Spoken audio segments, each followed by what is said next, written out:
And he broke up with me.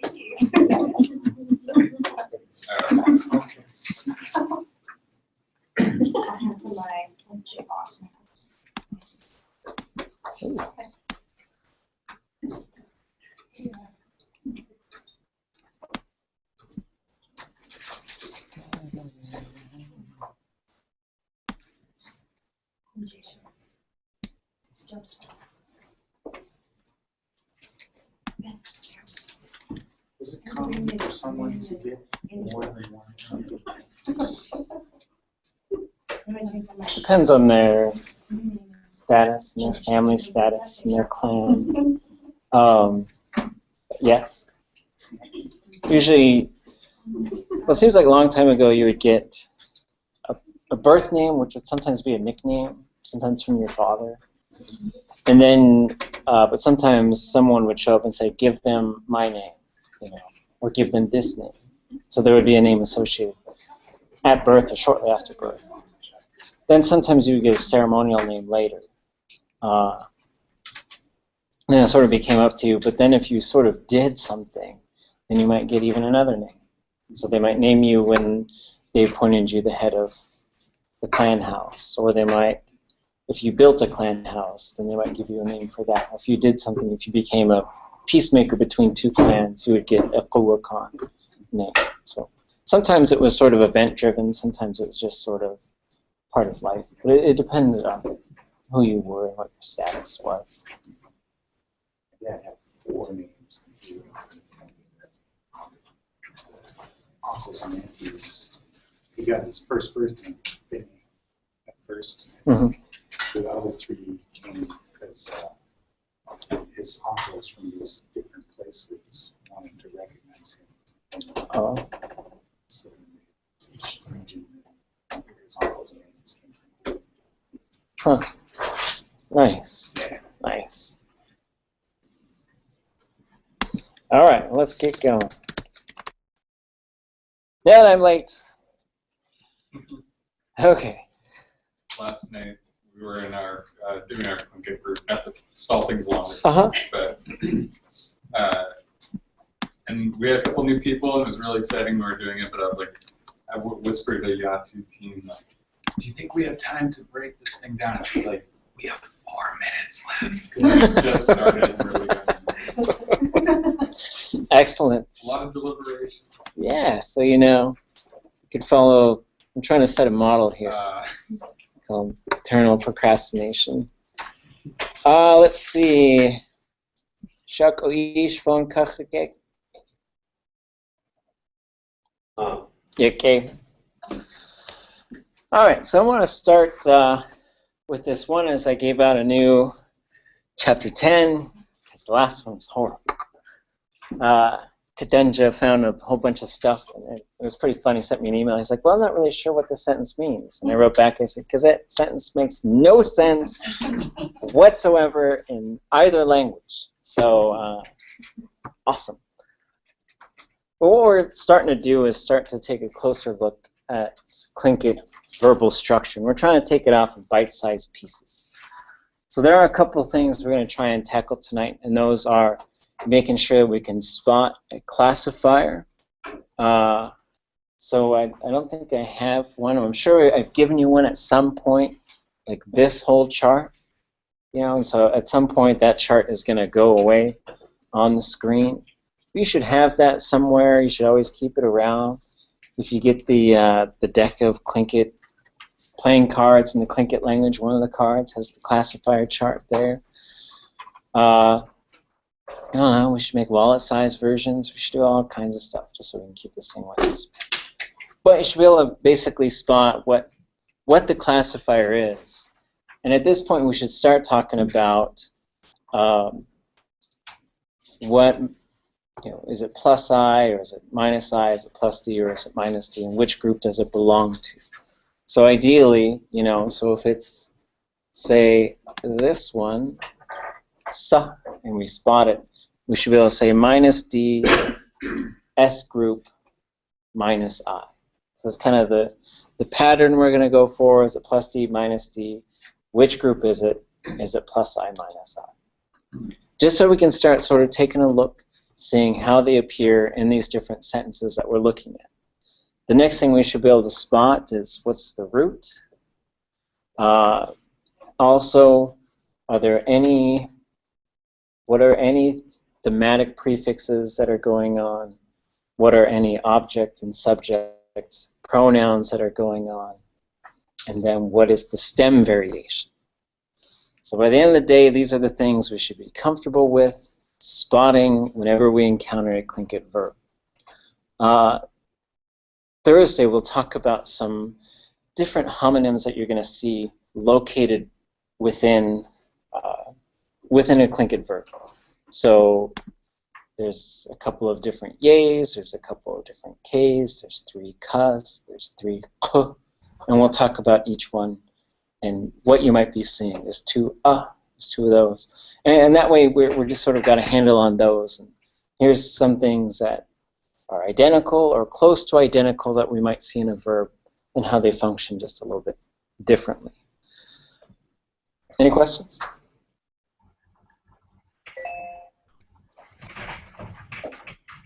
Oh, okay. You're coming. Okay. Let me try and get the audio to come through the TV real fast. I didn't have any luck with this the other day. Maybe that's just the way it goes.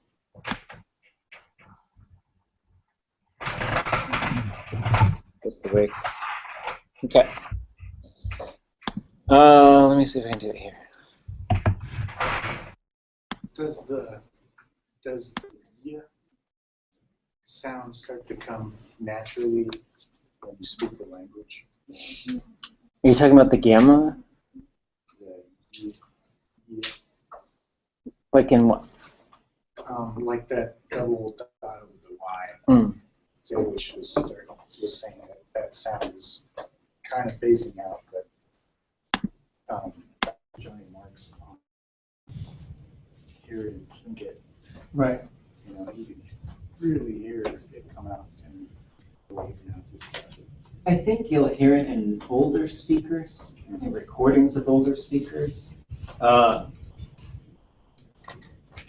personal opinion is I don't know if it's something, if it becomes sort of your individual thing to try and hold on to it, perhaps. But I don't think it's held.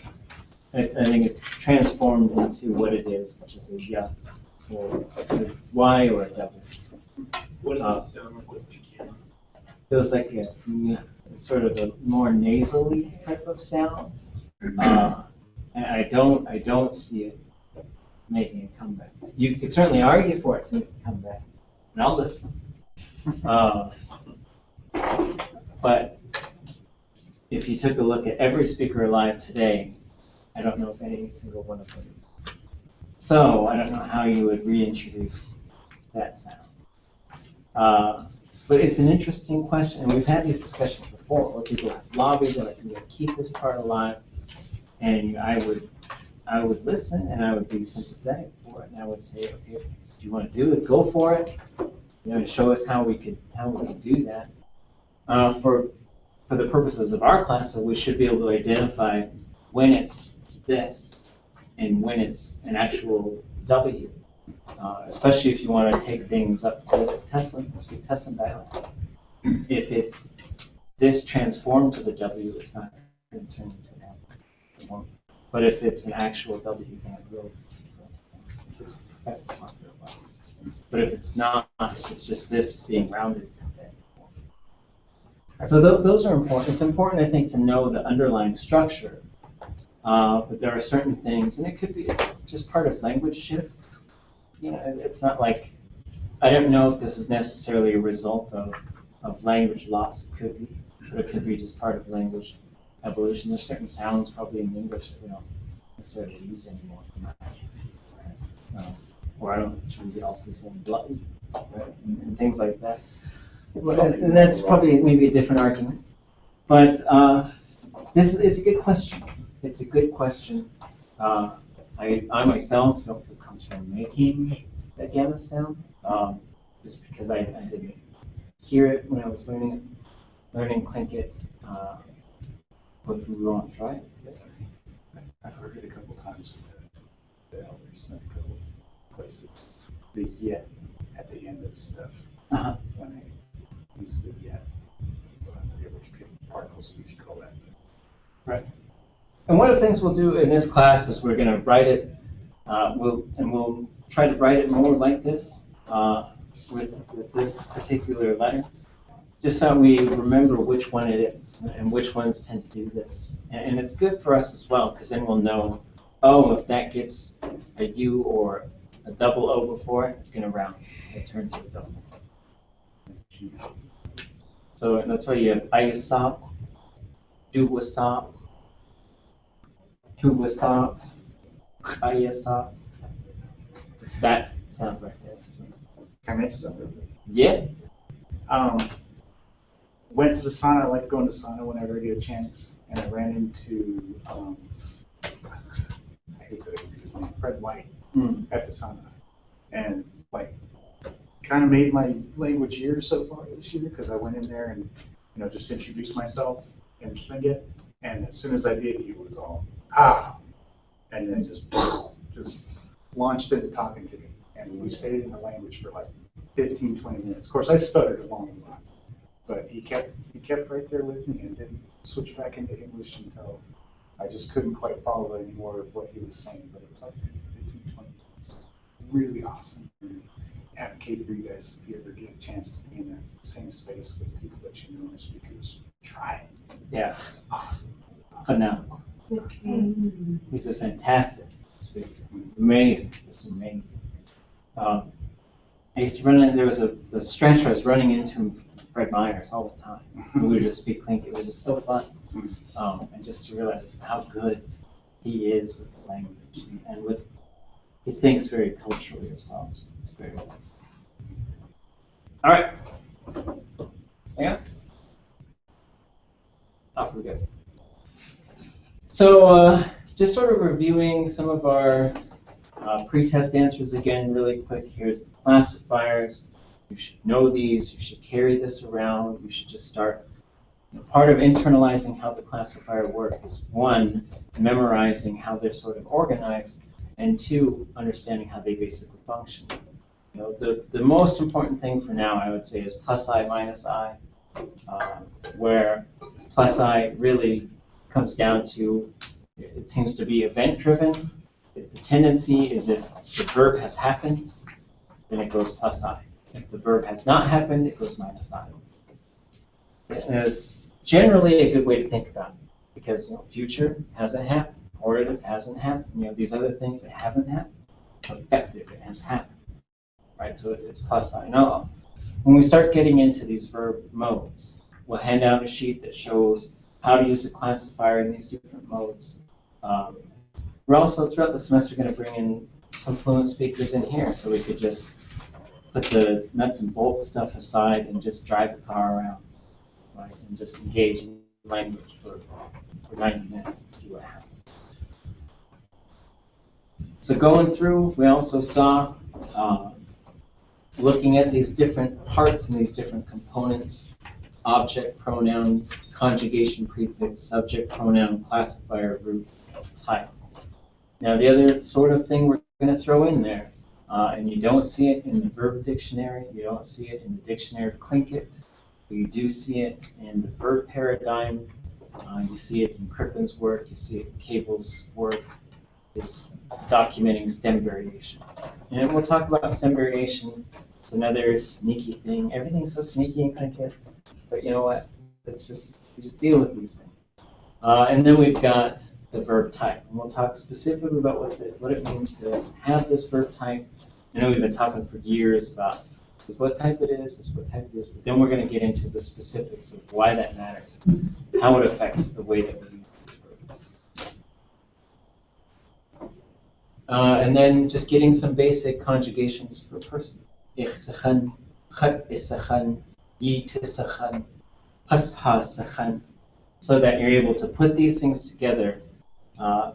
And really by about another month or so, we'll do a bunch of some drills to be able to unpack some verbs. But you should be able to handle the person part. comes before everything, before the stem, before the classifier. It does get affected by things, other things in the prefix, but you should be able to take a pretty good stab at it, especially for verbs where you've got it right in front of you. Now you can just adjust some things. In the imperfective and also in the perfective, it should be understandable. Is there a general rule for when it goes independent or it's a prefix? Yes, that's one of the things that wasn't very clear in this document, in the previous version. So I've had some wonderful feedback. I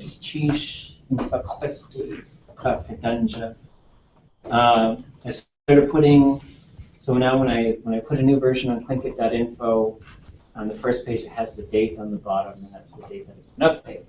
So I should have thought of that long time ago, because there's like a million different versions out there. So there's a standardization, and we waffle on it. Sometimes we're like, should we change this? I'm like, no, because this is how it is. But then in a couple weeks, maybe we'll talk about whether we should change it. Here's the standing rule.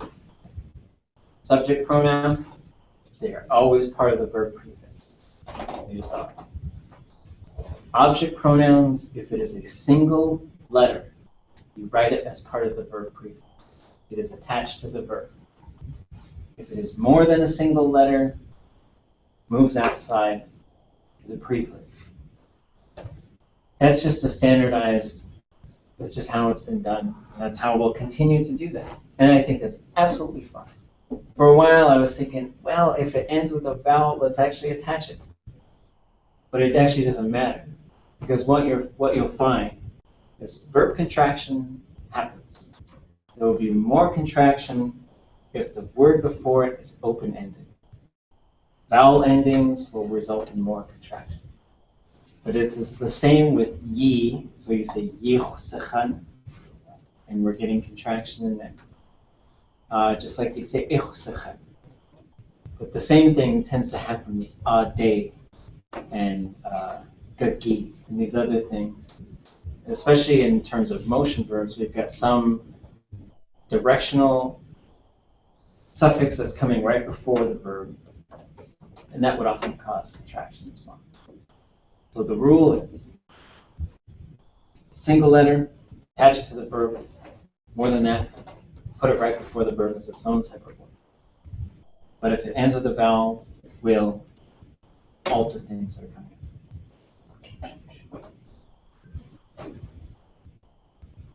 So moving on, here's our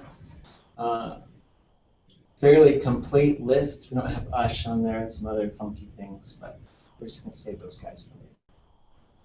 You should have a pretty good grasp of these. So when it comes time for the finals for this class, you should be able to fill this chart out.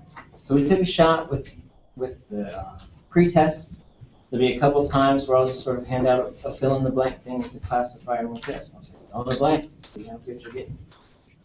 And part of it is just sort of using them in your own speech, spotting them, looking at Tlingit, listening for them, and somebody speaking Tlingit to you, and then just taking this thing. I'll hand you guys some fill-in-the-blank ones that you can just sort of practice on your own. Some of the postpositional ones are just kind of interesting. So, we've got the independent ones, which aren't connected to anything grammatically. Possessive, which are used to show, sometimes to show a relationship in kinship terms. They also do indicate possession, but they're also used to talk about spatial relationships as well. Akhani qanna, come and sit by me. Akhani, akhan, this area around me, right? So we see that you can't put these directional suffixes and these other things on things, on pronouns, but you can use relational basis with pronouns. Right? You say, it's really raining on me. Right? Akhkat.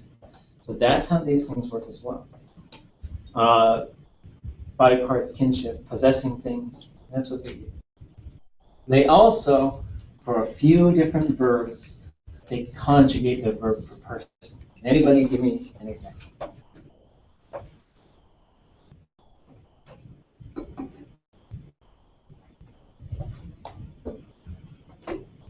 wish I had a tumbleweed button.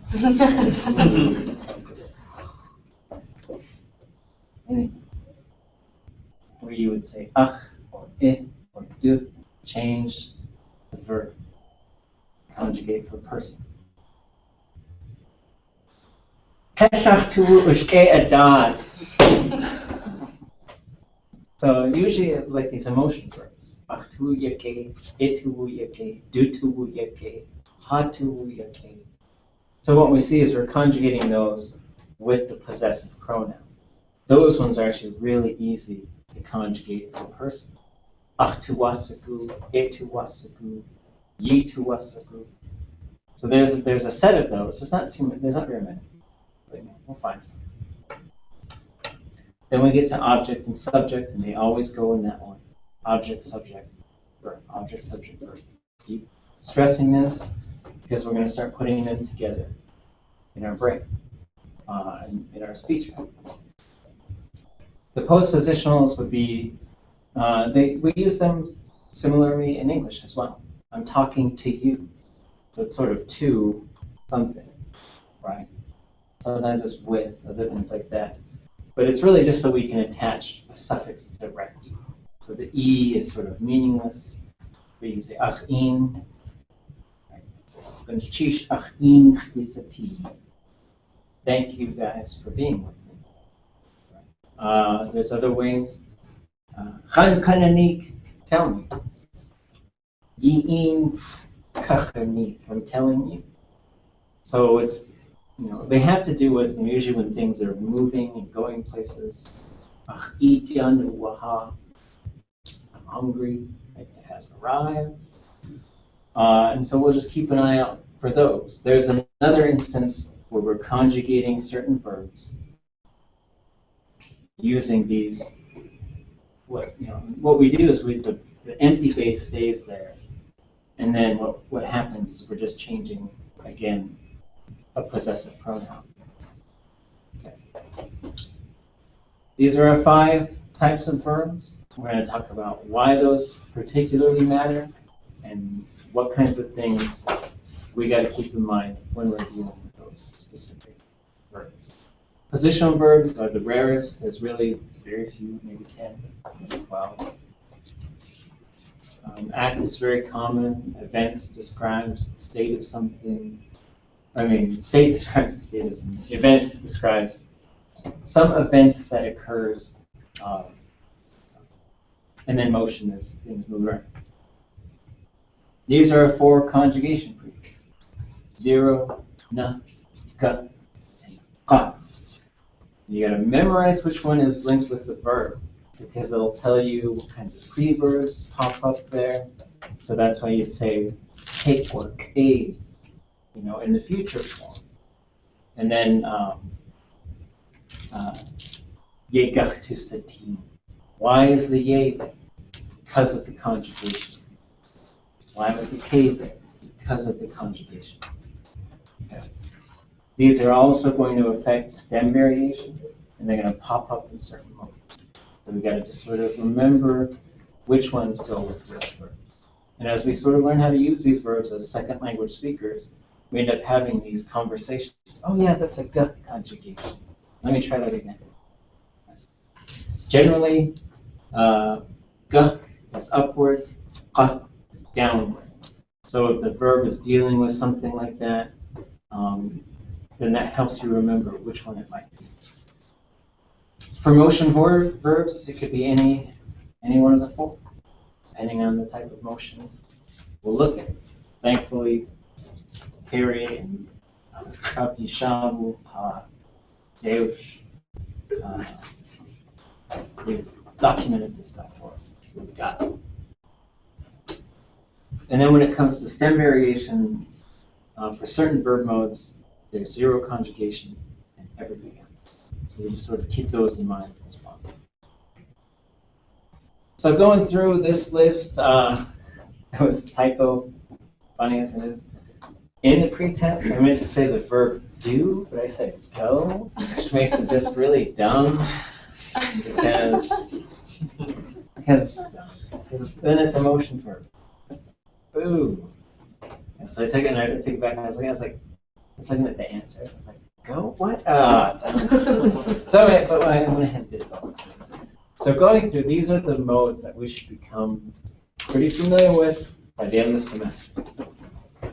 Imperfective, positive and negative, future positive and negative, perfective. Those ones absolutely, 100% we should have those down, what they mean, how they generally function. We should be able to take a pretty good guess at any single verb that we encounter as far as how to conjugate those. One thing to keep in mind, if I were to say the most commonly used ones, perfective, future, imperfective, which one is the hardest and why?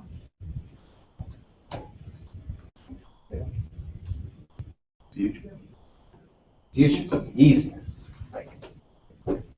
It is. It's just classifier will always be a certain way. The verb root is always going to want to be long and high.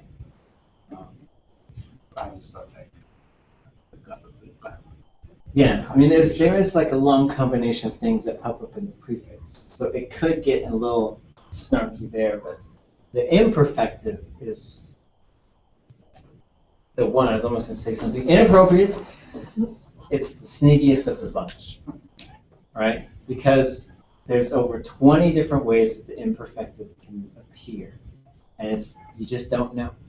You have to have a fluent speaker tell you, or you take it out of the dictionary and you conjugate it from there. And so I don't have those 20 different forms. I think Deosh and Shabu and Tushik Khan have taken a look at those. And we'll probably bring them in at some point just for fun, so we can get more confused about the world. But generally, that's the one that's the hardest to do. So as far as how these work, so the positive, imperfective, he or she is doing it, she or he doesn't. The negative, not doing it, does not do it. Progressive imperfective, in the process of doing. Perfective, did it. Perfective negative, didn't do it. Future, will do it. Future negative, will not do it. The imperative is do it. So when we put the exclamation points, we're not yelling it, but that means it's signaling there's a command form. Right? We understand how this works in English, because you might say, maybe I'll go in and sit down. And that's different than sit down. Right? So there is a little bit of more emphasis, generally, depends on the situation. Prohibitive, don't do it. Hortative, let her or him do it. Repetitive imperfective, she or he does it regularly. The perfective habitual, positive form, he or she does it every time. And the negative form, has not done it yet.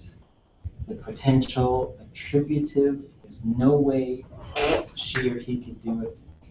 Potential possessive, she would have done it, that one is usually attached to something else, right? Would have done it if. Isn't that conditional though? No, the conditional is when or if he or she does it.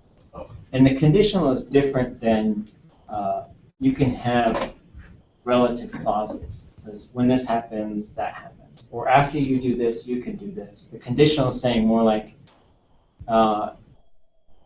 when you walk on a slippery dock, you'll fall down, or something like that. Every time this happens, this type of thing happens. So it's more of a general statement than a sort of a specific type of thing. So relative clauses are much easier to put together than this conditional form. So then we get to stem variation. And when you guys are noting stem variation in the following sentences that we'll look at when we get back into the Alcatrazine story. 3 options. It's the only thing I'm looking for. I'm not looking for what type of stem variation is it. There's 3 options. What are the 3 options?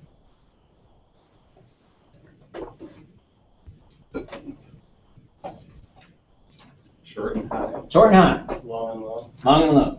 Long and high. Long and high. There you go. That's all you gotta say. And we're just making mental notes as we see these verbs. What does it do? It will not go short and low. although like sometimes if there's a ye or there's something else on the verb, it'll appear to flatten. There's more research that needs to be done in this area. But the general sort of suspicion is that it doesn't actually go low. It just gets lower than what's there. So there's more to Tlingit than high tone and low tone. Just stuff. Right. Is that a form of lexical salience? Grammatical salience? Yeah, I think it's people who speak English coming in and taking a look at Tlingit and saying, okay, well that's obviously that tone gets low. Where you say like one nach so wait, one of those is the highest. One of them. Okay. Okay. So we got over that. I guess that's a question. Are there higher high tones than other high tones? Yes. So and it has to do with stress, right? So like English has stress, and so whenever you're speaking a sentence, there's usually one particular word that's higher than the others. Right? Like every word in English, every syllable is stressed or unstressed. So you say regardless. Yeah, exactly. Or I could say, why did you ask me that? Or why did you ask me that? Right? And so they're slightly different meanings. Right? I saw Tim kissing Sally. I saw Tim kissing Sally. Right? So Tim, that's sort of a big deal. Or I saw Tim kissing Sally. That's a big deal. So it's the way we help convey meaning. Right? And that's the way the English works. So when you do like prosody and poetry, you'll learn how to write iambic pentameter. Then you pay attention to stress. Da, da, da, da, da, da, da. That's how Dr. Seuss and all those rhyming guys write all their things. And plays and iambic pentameter and stuff. They don't pay as much attention to that as we used to. Those are things, that's how English takes care of. And then Tlingit does the same thing with stress. And then it does affect tone. So sometimes the tone can appear to change, but I think what's going on is it's just there's tone and then there's also stress. Right? You just say, lost away, those are all high tone. One of them sounds high. Be okay? Right?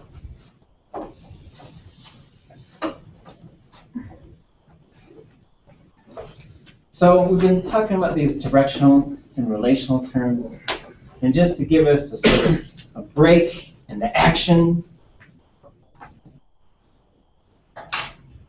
let's go around the room, and whether it's sort of a continual thread of thought or not, I don't care.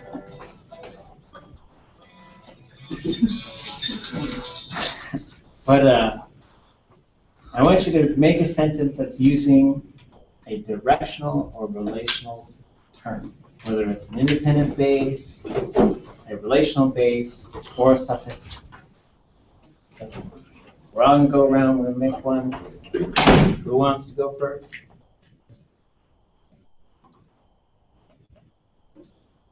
Nothing more awkward than who wants to go first. Or I guess, does anybody know one? Day you walk.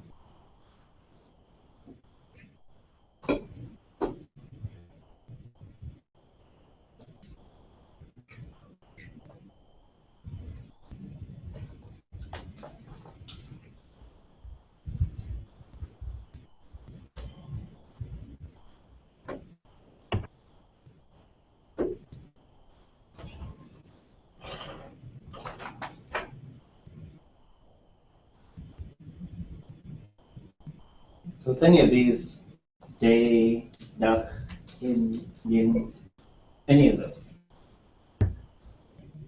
I'll go if you want. Vancouver Duck, Jan Cook.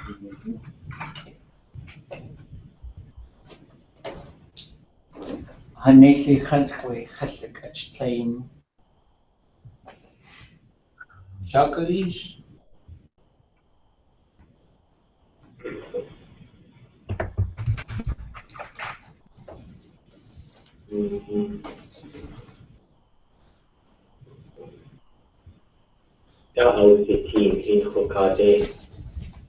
Okay. sheet. Woo, you gonna give us a sentence?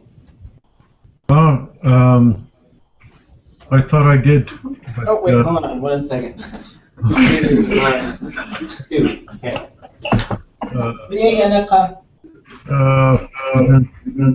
Vancouver Duck.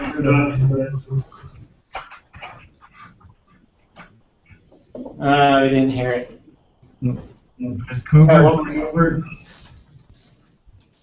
Jan Hakuk. A.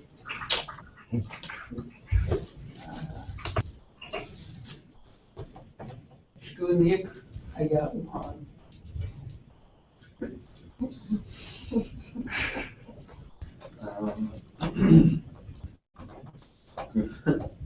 Gunach Yigut. Yigut. Yatsu, Gunda, the Gidi,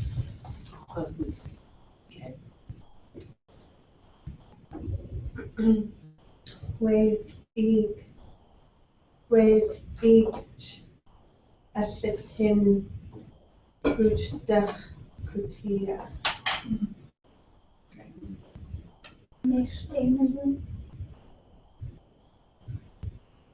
Asketulyete atwudatin way yay.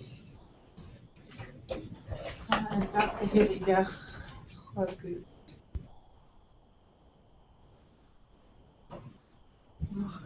no, tiny. Okay. Yesterday, young Hubert. Haynes Junction Dach Hagu. Hunda Kahidi, Wagut, Sakwain, yes. Cheesh. So we've got, we're looking at these directional terms. We're going to keep our eye out for them. So as we start engaging in these sentences, there's things that I'm looking for. 1, are there any directional relational terms that you can spot? What do they mean? 2, are there any sort of thematic prefixes that you can spot? What do they mean?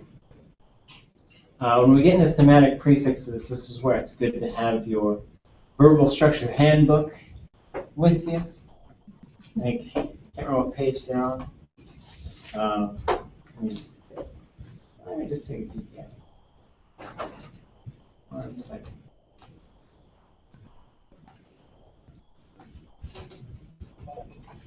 So if we're looking at the verbal structure handbook,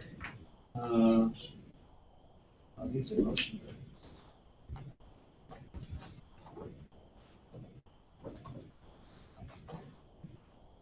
So page 15 is really what we're looking for. That gives us a lot of them. Then also pages 17, 18, and this is where we can get the definitions of a lot of these things.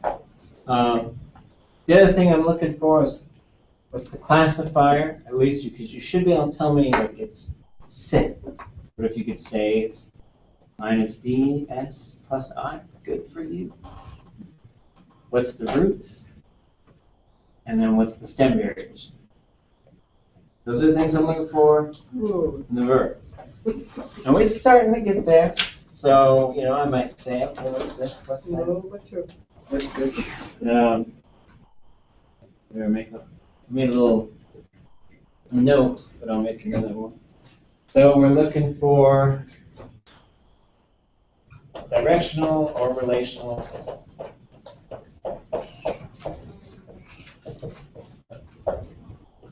Classify. Any sort of thematic prefix. We're going to talk about this stuff a little more as I go along. Classifier, root,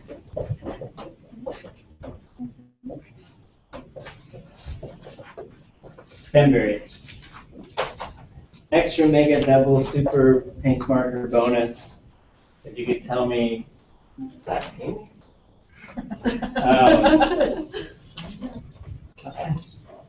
Okay, yay. what the root means and what mode the classifier is in. So we say plus, minus e, 0, s, l, sh, plus, minus a. Sort of keep an eye out for these things. No sweat, no biggie. 1, 2, 3, 4, 5. And then for the stem variation, short and high, long and high, long and low. 2 vowels is long. High tone mark is high. So going through it, it's really interesting how these things tend. What is this name? It's interesting how these things work in threes. There are things grammatically that are in sets of threes sometimes when you sort of break them down, but there are things that are also in sets of fours. I don't know. I'm always trying to find the conspiracy, the reason why. 4 is all over the place in oratory. The classifiers are it's a 4x4 type system. 4 conjugation prefix. 5 verb modes. But here we've got preverb, verb, postverb. Is it part of that one word, or does it come before or after? And some of it is just additional stuff in the sentence. And for me, it's like, is it essential to understand that verb? And if it is, then we'll call it a preverb or postverb. Within the verb itself, you have prefix, stem, suffix. All right, so there's going to be stuff before the stem, stuff after the stem, and then the stem itself. And we spot that as by understanding the stem is made up of 3 parts: classifier, root, stem variation. So it's the classifier and the root. Then the stem variation is just exactly what we're talking about. Short and high, short and long. Wait a minute. Short and high, long and high, long and low. Dang. So is the thematic prefix just the prefix? Yeah, it's part of the prefix. So within the prefix, you're going to have thematic prefixes. You're going to have objects, pronouns, subject objects. And then it's a phonetic. What's that? Oh, and the conjugation prefix. Jeez. So that's separate. Yeah, we're not keeping an eye out for that yet. Okay. We'll get there. Because it really only pops up in a few different forms. Okay. I've been having an awesome day, just like talking myself in circles. And I forgot my wallet, and I locked myself out of my office on the same day. Yeah. Okay. So, in these ones, you're probably not going to see. You might see some. Anyways, let's shut up. Who wants to go first? Okay. Yeah, I guess you went first last. Wow. Duke. Oh, and Shaklish, you can go first. I will read the sentence to you. And then you can go from there. And if you don't know, that's fine. We'll figure it out. It's not like, I'm over here with my grade book. Okay. All these frowny faces. Happy faces all day. There's not a ticket sound for us, though. All right. You get Everybody gets an A. High tone A. Somebody's got to go first. Sounds actually not hard. You mean to say what the parts are? Yeah. Just tell me what the parts are. Da is around. In this case, no. Oh, no. In this case, no. But then, so here we get into our homonyms. So whenever we see dasa, then da in that case means what? These stay together as a question. Yeah, da and sa. But there could be other things in between. Because sa and gen are the question markers. Yes. And so sa is a particle that will combine with da, gu. Although gu always wants some sort of directional suffix on it. Da, Why is it sometimes dot? Like dot, set? The T is just kind of optional. Yeah, in certain situations it makes sense for it to be there. In certain ones it doesn't. I don't really know why. Das away sounds good. Das away also sounds kind of okay. Maybe here's a good theory. If the next word is a vowel, then put the T on it. If the next word starts with a vowel. Dat atinech sa'iti. Da atinech sa'iti. That's kind of. Maybe that's the word. I don't know. That's a good question. Okay. Back to the verb. It is you, Yes, it is you. and took is inside. Uh-huh. Sit is a classifier, and goo is happiness. Yeah, who is the root? This the root of the verb. So what's the stem variation? The goo. So if we look on there, we got two O's. So it's long. We got a high tone marker. So it's high. Long and high. Oh, that's what you mean by stem variation. Yep, that's all we're talking about. Either short and high, long and high.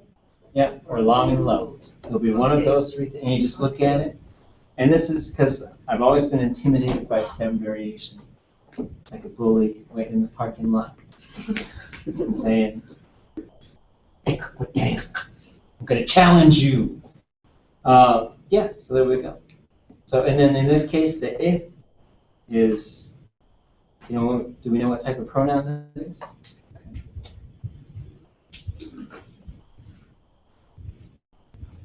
What else could you put in there? Ach, de, I, haste, ha. It's a possessive pronoun.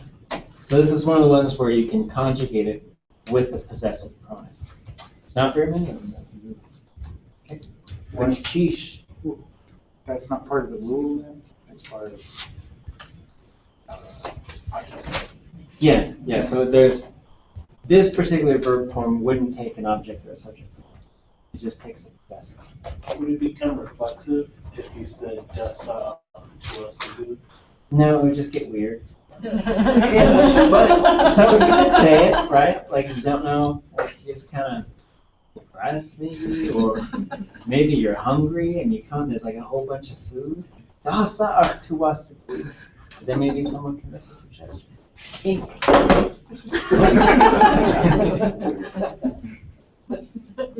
Sorry. Okay. Way Hamlet. Okay. Eight kohaku. Okay. So da is the question. Mm-hmm. Which one? Okay.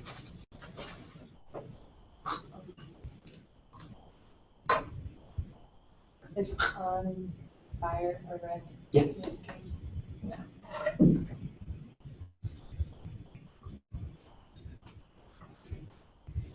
So the verb is, the root is T, Mm-hmm. to be kind of long and low. Mm-hmm. And the classifier is that yeah? With the probably zero marker, or I'm not sure how to say that. So yeah, minus D. Minus D, zero marker, plus I. Yep.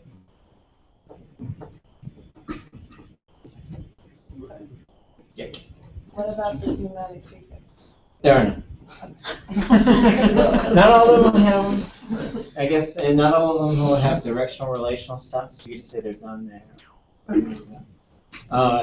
There is a preverb in this one, which is yach. It changes the way that the verb, it changes the way the verb functions as part of the verb. Okay.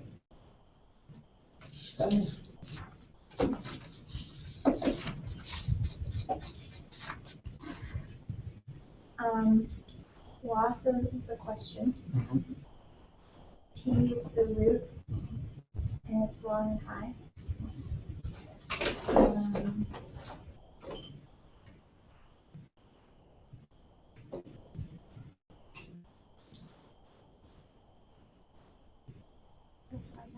Okay. You know what the classifier would be? No. What? Huh? But what? Not classifier? I don't know. It's not, but Is it a zero classifier?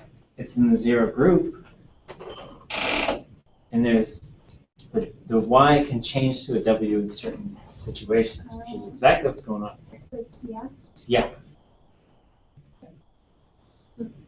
There are also 3 other things in the prefix, but we haven't sort of unpacked these things, so it's totally okay. None of it's thematic, it's just sort of Is extra. it the conjugation prefix? Yes. So it's in G conjugation Yeah. plus the Irialis plus G mode. And so every future mode will have G, U, G. And that always will contract into various things. You said normally though, conjugation is like down, right? Yes. But that has to do with like it will be, right? So there's the conjugation prefix, but then in certain modes, things will appear where those things are. So you can have G conjugation and nut conjugation, which is not the conjugation prefix. As fun as it is, they look exactly like conjugation prefixes, and they pop up in the same spot where they are. Like, got it. No, wrong. And mode. Those things, but they're in different locations. Mode. Right? So what happens is in the future form, the conjugation prefix will not pop up, but G conjugation will be there, followed by the Irialis, followed by G mode. And these are just turning on certain modes for the verb. That's how it works. Okay. So what does that mean then? How will it be? How will it be? Mm-hmm. Oh. Sometimes followed by What's up, Portillo? Can you say one more time what's in the thematic prefix? Yeah, so it's under the, so some of the things like thematic prefix is used to talk about things like yeah, ka, j, sa. These things that pop up in the prefix in certain locations, and they sort of have their own meaning, right? The mouth, the voice, the hand, and they can alter the way a verb works. Horizontal surface, vertical surface.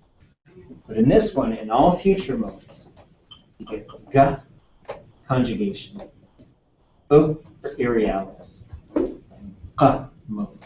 They just always come on. They're in that, and so to turn these certain verb modes, to move into this verb mode, sometimes it'll always have this. Like the hortative will have the conjugation prefix and up mode, right? And so when we get to working in these specific verb modes, there's I think about a dozen of them we should really become familiar with. We'll have a handout that shows us this little cheat sheet on how to put it together. But for now, we'll also practice breaking them down so we can see. Do all future forms come with the K right next to a consonant without a vowel? A lot of them do, but there are alternates as well. But k'kwa is I'm going to, k'kwa, he or she or it is going to, k'pi, you are. When I see the K and the or the K and K together, it seems to be, I start with the future. Yeah. Yeah, and so the other thing to look at is the prefix combinations that Gisha will put together, which helps us to see these different forms as well. That's the missing part for this cheat sheet thing, is putting the prefixes according to which form.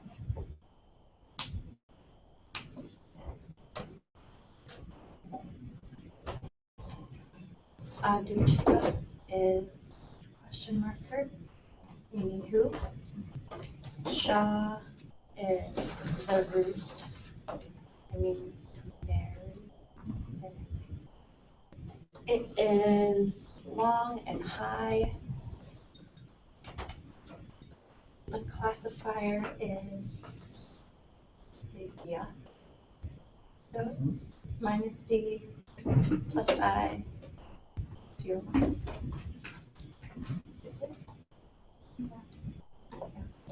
And then, oh, I forgot to put.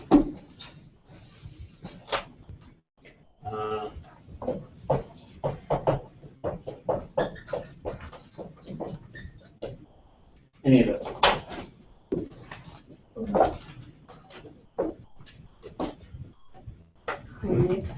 What's that? What's the yeah in there? The yeah. Where does it come from?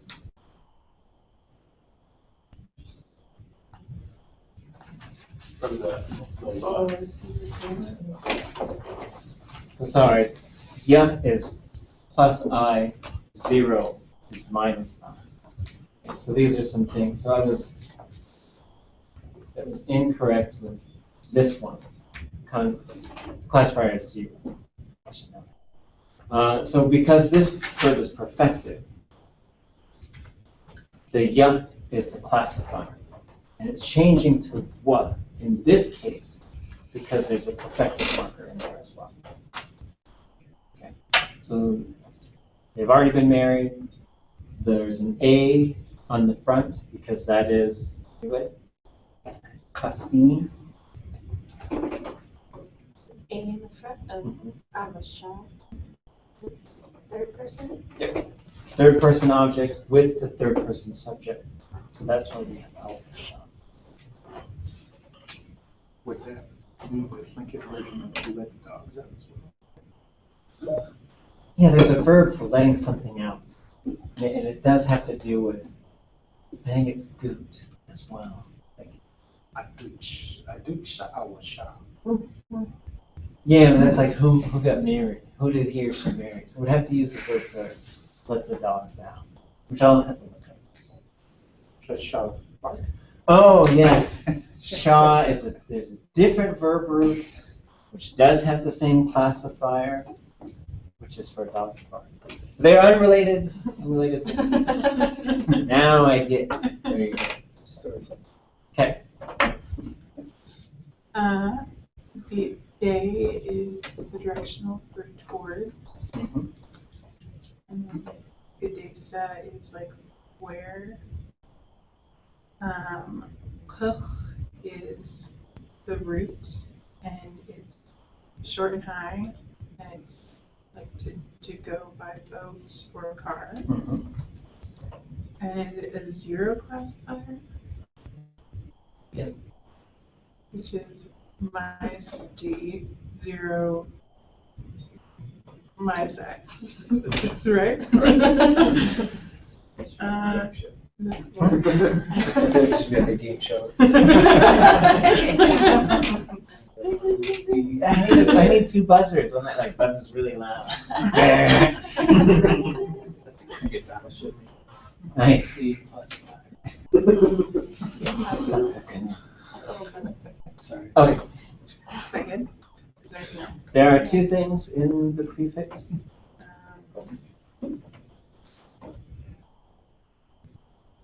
The yeah and the me. That's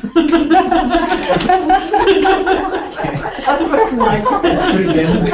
That's pretty good. Something else. That was my guess too. Beyond the Yeah. Pause for dramatic. And I didn't know why I guessed it that way.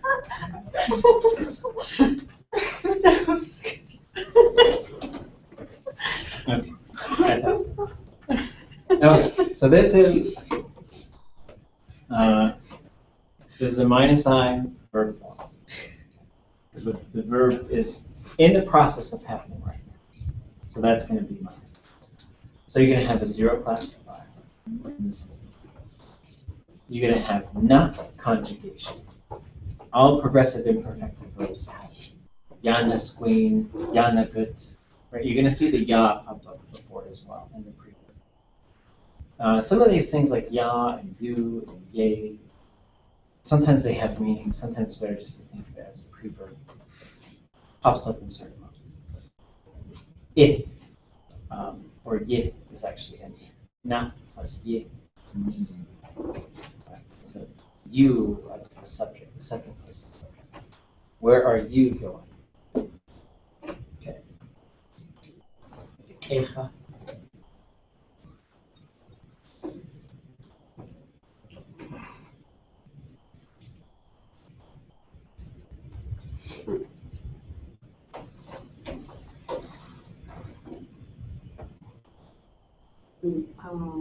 Dog is the stem. Mm-hmm. Yod is towards. No,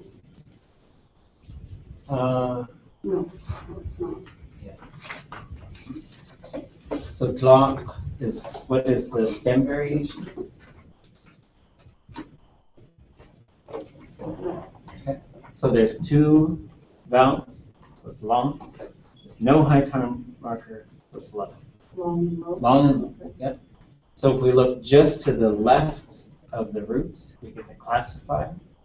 Yeah. Yeah, so it's the yeah classifier. There's a couple of things going on right before it. Can anybody take a guess at what's going on? Two things right before it that are forming the yi. That's not you all. Not y'all.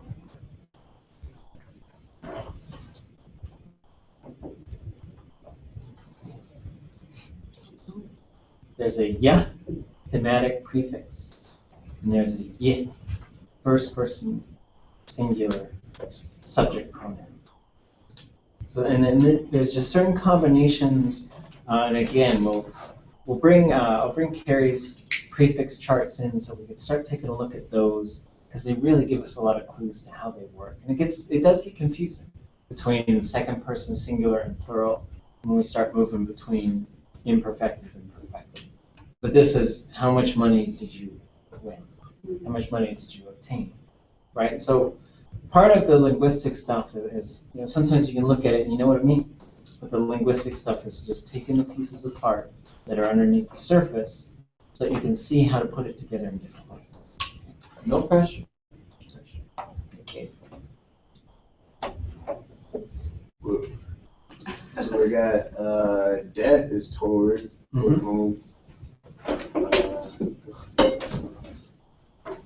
Something about traveling. I don't know which one. So I don't know. Okay. So what's the verb root? I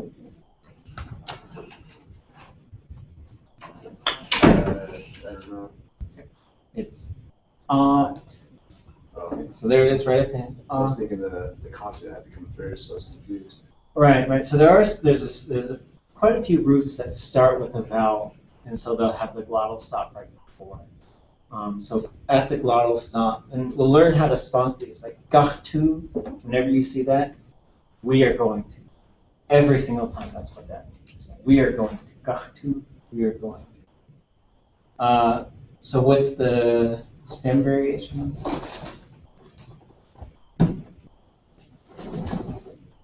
I don't know. Two vowels? Long. Oh. High tone? Okay, I know that. High. Okay, no problem. So long and high. Long and high, right? So we haven't asked for these yet, so it's okay. It takes us a little while. So if we go from there, future form, classifier.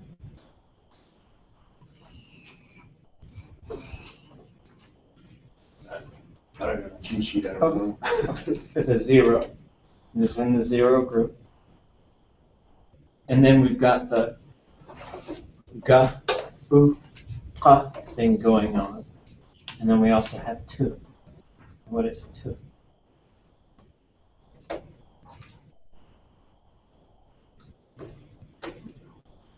So 2 is first person plural subject. We are going to. What kinsa to? When are we going home? Ever. Okay.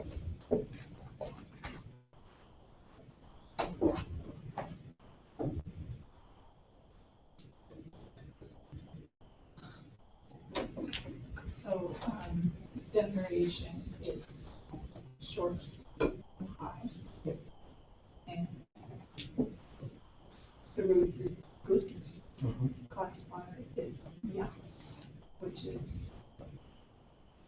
zero Mhm. minus Hustle. minus. Sneaky.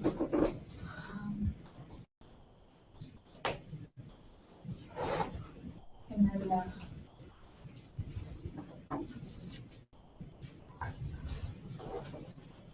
I is the subject pronoun, Yeah. and then what comes out? Question.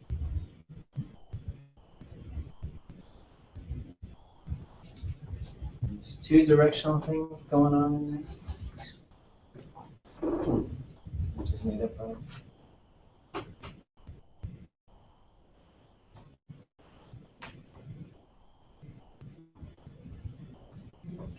So ha is the space around us, and then T is to arrive at. Okay.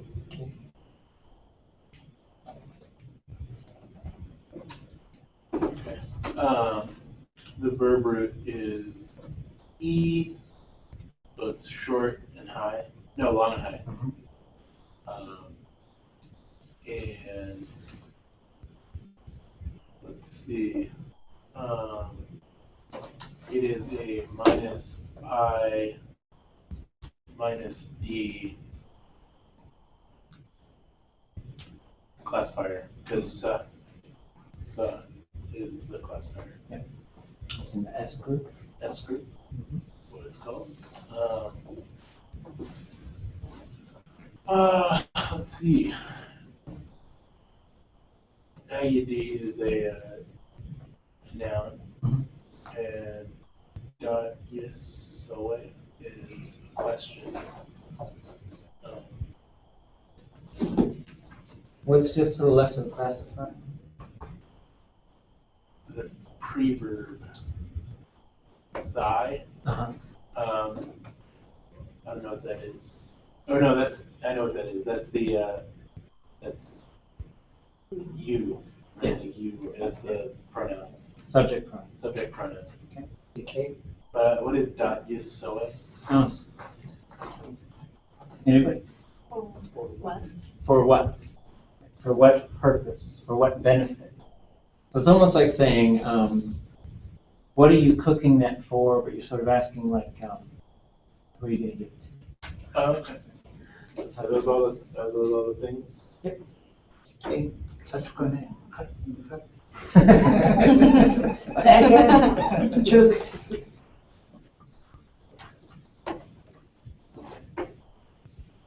Egypt is a verb with it's a long and low. Yep.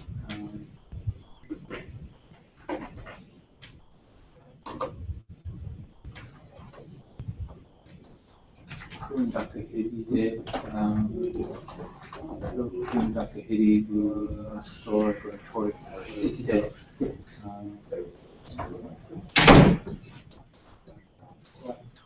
Question.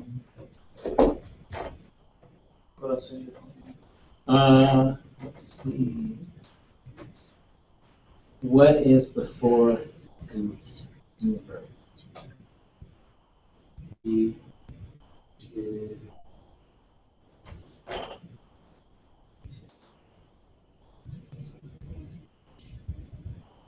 It's two things.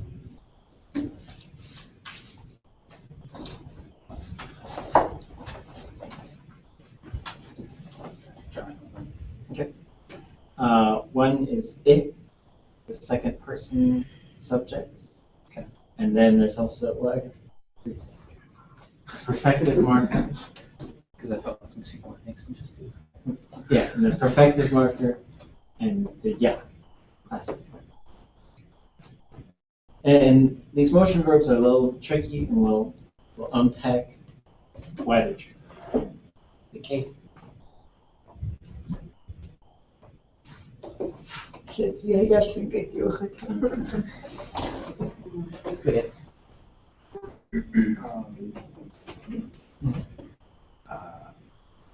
Gawk is long and high.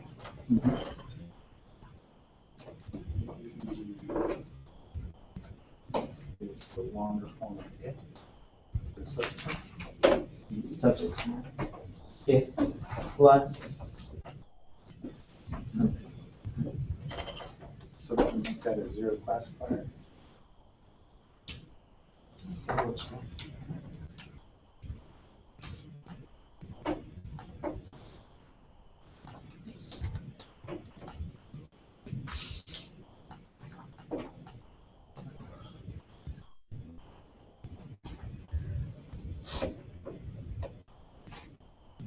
Yes. You are correct. Bing, bing, bing. I'm not correct. Yeah, so if plus 0 is E. One yeah, is the question. Is the question. Yes. Okay. Sheesh.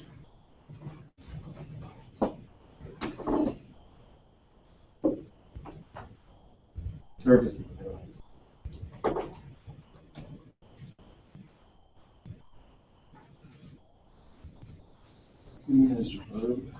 What's that? No, the verb is right in the middle. This one's kind of tricky. You can say wuch in you Yes.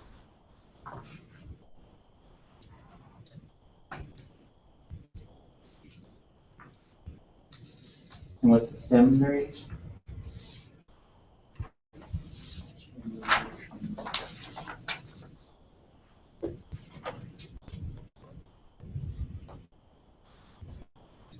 We got neek. It's 2 vowels. It's long. It's high tone marker, so it's high. Long and high. Okay. Anything else you can spot in there?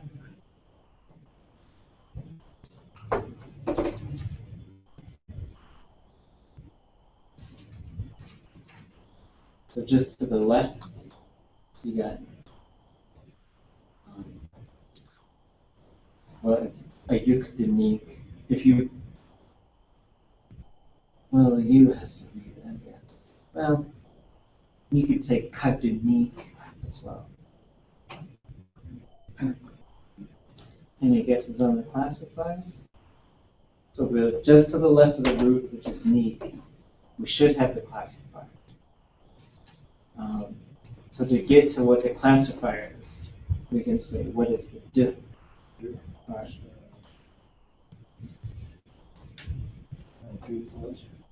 So do is a subject pronoun, like do was saw, right?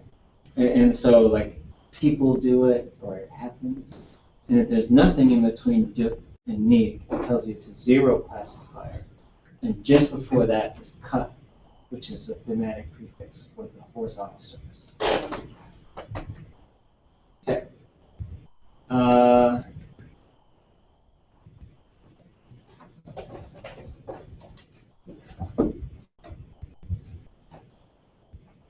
Wu, you want to take a crack at this one?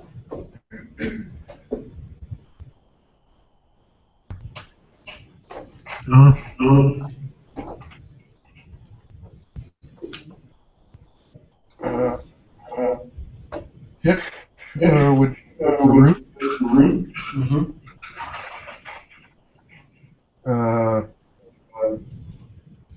Short and high. Mm-hmm.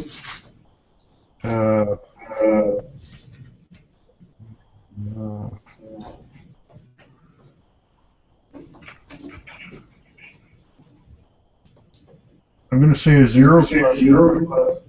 Not Right. sure. Correct. Yeah.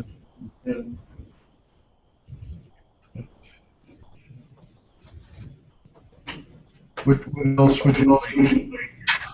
Anything else that you can spot in there? Yeah, there's 1, 2, 3 more things left. No pressure.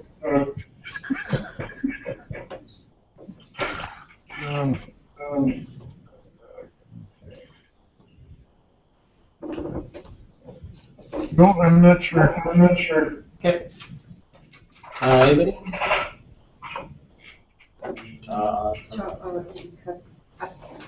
if we just looked at ya, yanachich, figured out what chich is, got the classifier knocked out.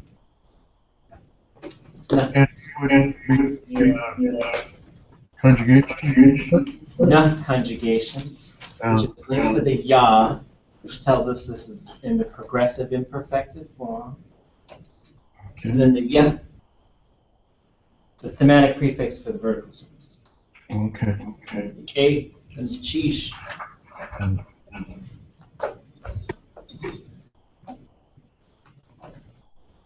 Shako ish.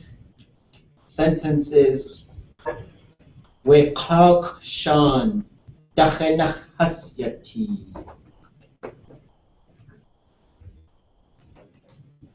We're looking for the verb, stem, or the root, sorry, stem variation, classifier, pronouns.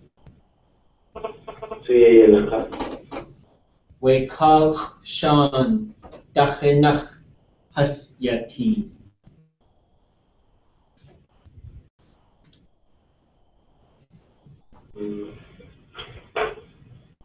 The root, T. Uh-huh.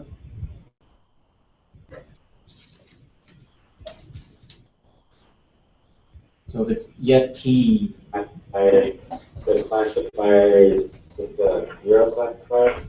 zero group. Mm-hmm. And what does the classifier sound like?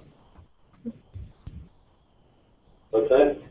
And which classifier is it though, in the zero group?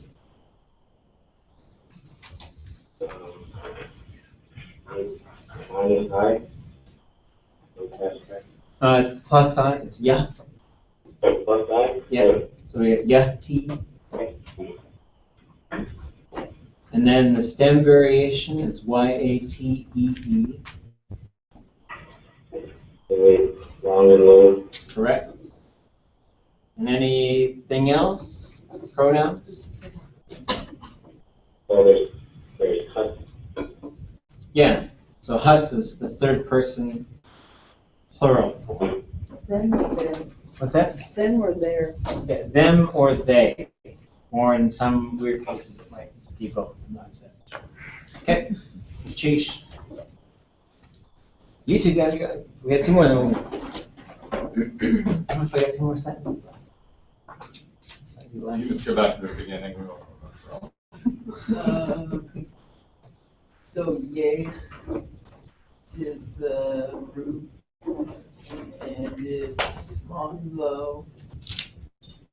And yay.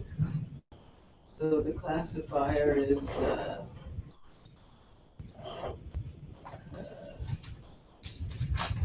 the L group.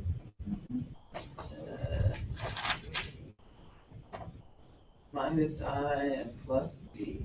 Yes. And the indefinite human pronoun. Mm-hmm. And the Irialis. That Yes. use. And then the in is no longer. Yeah, the decisive. And there's enough. Enough. Enough is a noun. Yeah. That's it. Echa. Oh, there's all the answers. Made a solution. Okay, hold on. I got it.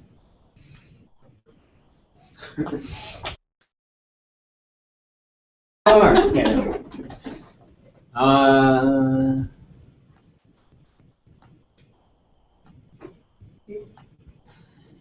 Let's take.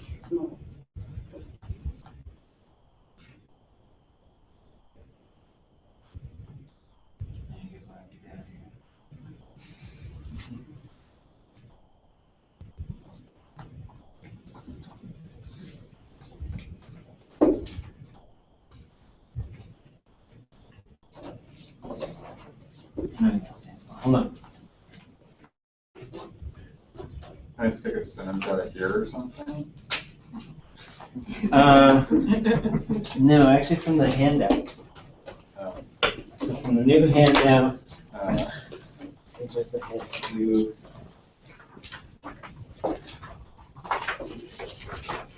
I gotta find the page that doesn't have the answer.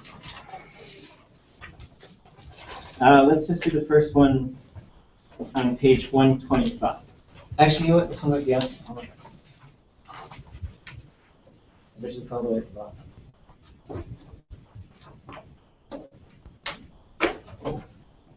Top one? Top one. Okay. So, is good? Is that the verb? Uh-huh. And then good is the stem?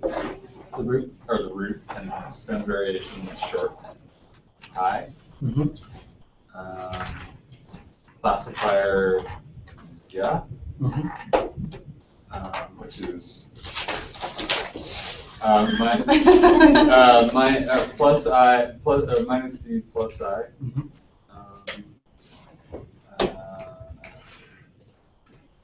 Thematic. Is that the U before the what? It's not thematic, but it is part of the prefix. Okay.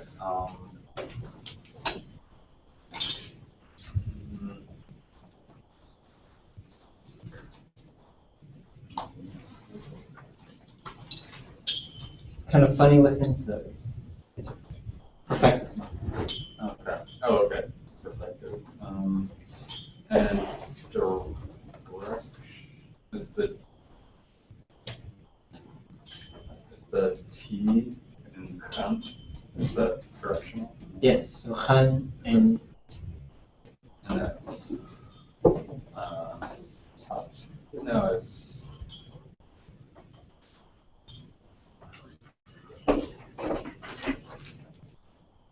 yeah. That's Khan. Next to? Next to. And then t would be to arrive, or to just be sort of touching.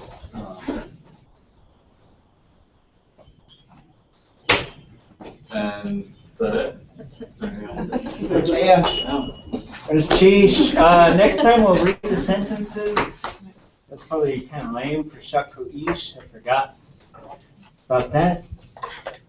So if you didn't have the handout,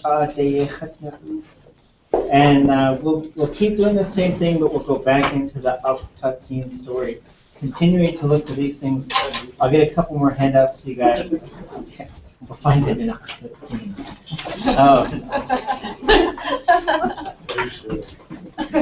And then I'll give you guys a couple more handouts that'll help, including a classifier thing you can keep with you, a pronoun chart that you can keep with you, stuff like that.